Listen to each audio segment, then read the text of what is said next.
E durante o evento aqui em São Paulo, vários temas estão sendo tratados e muitos deles que impactam o agronegócio brasileiro. O destaque fica por conta do conflito comercial entre China e Estados Unidos, e é por isso que nós vamos conversar agora com o ministro da Agricultura, Blairo Maggi, está aqui conosco.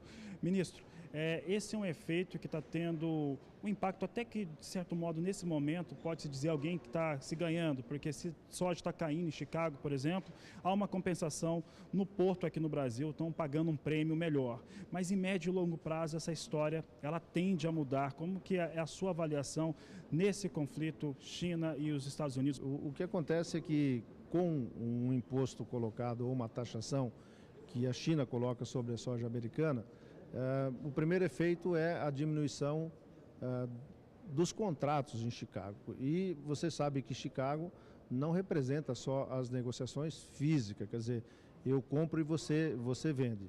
Não, ali existem especuladores, fundos, né, de investimento que apostam que a soja vai subir ou que vai descer. Enfim, você tem um mercado bastante interessante de várias vezes o número ou as toneladas que o mundo produz por ano. Então, com a taxação, o mercado diminuiu, os preços caíram de 11 dólares, 10,50 o bushel para 8,40 agora. Isso é um prejuízo bastante grande para os produtores do Brasil e fora do Brasil. Aí nós temos então uma preferência da China comprando grãos no Brasil, mais do que o normal que ele levava. Isso faz com que os preços internos do Brasil sejam maiores que a soja americana, o que é bom para o produtor de soja.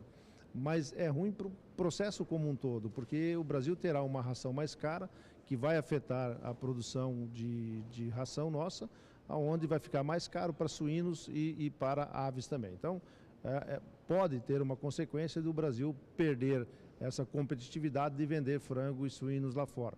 Enquanto isso, o americano vai continuar vendendo, vai continuar ampliando seus negócios com preços mais competitivos que o Brasil. Também na indústria de esmagamento de farelo e de óleo que vendemos para a Europa, é o mesmo processo, é a mesma situação.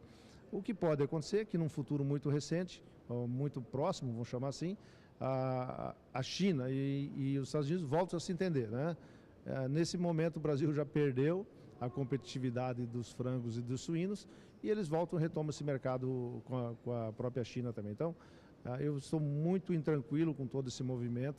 Acho que o setor agrícola brasileiro tem muito a perder com essa guerra de dois elefantes, né? Quem acaba perdendo sempre é a própria grama, né? Ministro, para encerrar, no começo do mês o Departamento de Agricultura americano divulgou o seu relatório de oferta e demanda, trouxe uma expressão maior para exportação brasileira em 75 milhões na próxima temporada e reduziu a americana. Esses números ainda eles não podem ser vistos como consolidados ou eles já podem ser considerados tendo em vista toda essa situação entre China e Estados Unidos? Não, eu acho que não pode ser visto como consolidado. Isso é uma previsão se tudo continuar da forma como está, né? Se a guerra comercial entre os dois países se acirrar, provavelmente a gente vai para esse caminho. Mas eu não posso dar como consolidado isso e espero que eles voltem às mesmas negociações, que se entendam, porque, como eu disse antes, não é bom para o mercado esse tipo de situação. Ele desequilibra, né? Ele tira a naturalidade do mercado, os preços que são tratados e são feitos dentro de uma conjuntura, não é na conjuntura que nós temos agora. Isso é muito ruim para a agricultura, muito ruim para a pecuária. Então, a nossa torcida, e para diminuir os nossos riscos, é que essa guerra comercial acabe meio por aí também. Tá certo, ministro. Obrigado pela entrevista aqui no Canal do Boi. Obrigado a vocês.